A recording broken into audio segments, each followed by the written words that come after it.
Peran strategis Jawa Tengah sebagai penopang ketahanan pangan nasional. Di bawah langit biru Jawa Tengah, kehidupan terus berdenyut di antara petak-petak sawah yang membentang luas. Setiap tetes keringat petani, setiap bulir padi yang menguning, menyimpan harapan besar, harapan untuk menjadikan Jawa Tengah sebagai penopang ketahanan pangan nasional. Presiden Prabowo Subianto berkali-kali menegaskan, pangan adalah kebutuhan mendesak bangsa Indonesia. Di tengah konflik geopolitik dan ancaman krisis global, Indonesia harus mampu mencapai swasembada pangan, terutama untuk padi dan jagung dalam waktu 4 tahun ke depan. Swasembada pangan adalah kunci dari kemerdekaan. Tidak ada bangsa yang merdeka kalau tidak bisa produksi pangannya sendiri. Saya ulangi, tidak ada bangsa yang merdeka sesungguhnya kalau bangsa itu tidak bisa produksi makannya sendiri. Di bawah kepemimpinan Gubernur Ahmad Lutfi dan Wakil Gubernur Tads Yassin, Pemprov Jawa Tengah menunjukkan keseriusannya mendukung program nasional tersebut. Komitmen itu tertuang jelas dalam arah kebijakan pembangunan daerah. Dalam Rencana Pembangunan Jangka Panjang Daerah atau RPJPD 2025 hingga 2045, Jawa Tengah menegaskan diri sebagai penumpu pangan dan industri nasional yang maju, sejahtera, berbudaya, dan berkelanjutan. Sementara dalam Rencana Kerja Perangkat Daerah atau RKPD, tahun 2026 difokuskan untuk meneguhkan posisi Jawa Tengah sebagai lumbung pangan nasional. Kondisi ini bukan tanpa alasan. Selama ini Jawa Tengah memang dikenal sebagai salah satu lumbung pangan terbesar di Indonesia. Ini adalah tanggung jawab besar bagi pemerintahan Jawa Tengah untuk terus meningkatkan ketahanan pangan. Sebuah tugas yang membutuhkan visi jangka panjang, komitmen anggaran, dan kerjasama lintas sektor. Ketahanan pangan bukan hanya soal kuantitas beras atau komoditas lain. Ia meliputi ketersediaan pangan lokal, stabilitas harga, keterjangkauan bagi seluruh lapisan masyarakat, dan kualitas gizi yang memadai.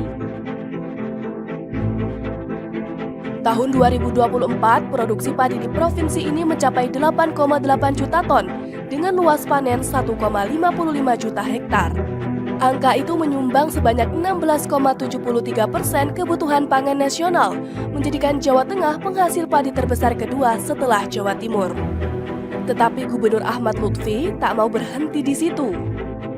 Pada tahun 2025, Pemprov menaikkan target lebih tinggi lagi, yakni 11,8 juta ton padi dari lahan tanam seluas 2,3 juta hektar.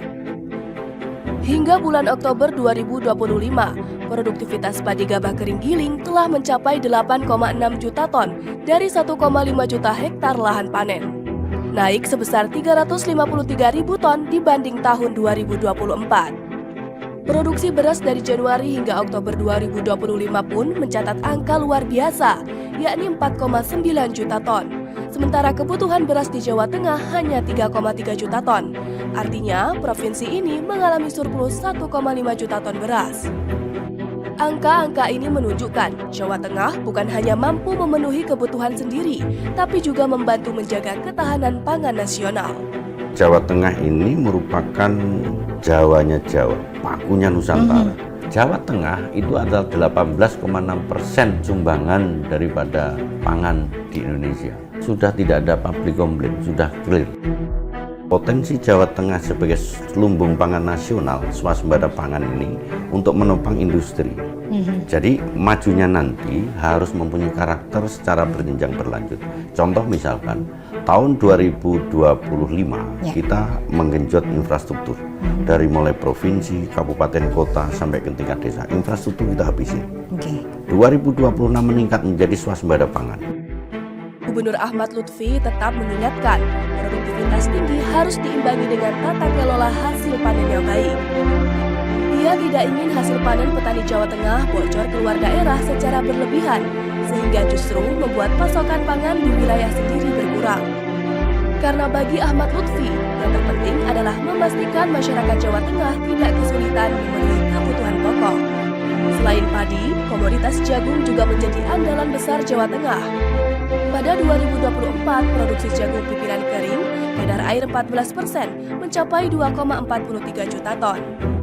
Jumlah itu meningkat 0,25 juta ton atau 11,59% dibanding tahun 2023. Luas panennya juga naik menjadi 0,41 juta hektar atau bertambah 0,04 juta hektar dibanding tahun 2023. Dengan capaian itu, Jawa Tengah menjadi provinsi penghasil jagung terbesar kedua di Indonesia setelah Jawa Timur.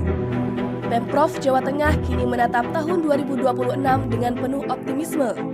Arah pembangunan difokuskan pada swasembada pangan yang berkelanjutan. Pemprov akan memperkuat berbagai komoditas unggulan. Targetnya jelas dan terukur. Di bidang pertanian, produksi padi sebanyak 9,3 juta ton, jagung 3,4 juta ton, dan kedelai 78.000 ton. Untuk komoditas peternakan, target produksi daging sebanyak 976 juta kilogram, susu 76 juta liter, telur 938 juta kilogram. Selain itu, produksi perikanan budidaya juga ditargetkan sebanyak 618.000 ton. Namun perjalanan menuju swasembada pangan tentu tidak mudah. Tantangan di depan mata sangat besar. Mulai dari alih fungsi lahan pertanian, perubahan iklim, organisme pengganggu tanaman, hingga gejolak harga pangan dan harga beli hasil petani. Untuk menjawab tantangan itu, Pemprov menyiapkan 16 upaya strategis. Beberapa di antaranya adalah memastikan ketersediaan pupuk bagi petani, memberikan subsidi solar bagi nelayan, menyediakan daycare untuk buruh di kawasan industri. Selain itu, mendorong pembelian hasil panen petani dan nelayan oleh BUMD Jateng Argo Berdikari, meningkatkan pelatihan sertifikasi juru sembelih halal, serta menjamin perlindungan petani dan nelayan lewat program asuransi gagal panen bersama Jamkrida. Pemprov juga melakukan intervensi besar di sektor pertanian, yakni memberikan stimulan benih padi seluas 100.101 hektar, benih jagung seluas 3.000 hektar, dan benih kedelai seluas 1.000 hektar. Selain itu, dilakukan rehabilitasi 609 jaringan irigasi tersier, serta pembangunan 55 unit irigasi alternatif, mulai dari sumur dangkal, earpump, hingga sistem sprinkle. Tak ketinggalan, program asuransi gagal panen, pembangunan embung, perlindungan dari hama, dan dukungan alat mesin pertanian juga terus digalakkan. Di sektor peternakan, pemerintah menyediakan 490.000 dosis semen beku di 35 kabupaten dan kota, menambah 3.000 indukan sapi perah, melakukan vaksinasi terhadap 500.000 ekor hewan, serta pengobatan untuk 10.000 ekor dan surveillance 2.000 ekor. Tak kalah penting, diterapkan pula sertifikasi nomor kontrol veteriner, penyediaan hijauan pakan ternak, dan pembentukan pasar hasil pertanian dengan informasi harga yang transparan. Sementara di sektor perikanan, intervensi dilakukan lewat pengembangan nilai salin, produksi pakan mandiri, penyediaan 6 juta benih nila, serta peningkatan sarana pelabuhan perikanan, pantai Tasik Agung, dan program asuransi nelayan. Sektor pertanian bukan hanya soal pangan, tapi juga motor penggerak pertumbuhan ekonomi daerah.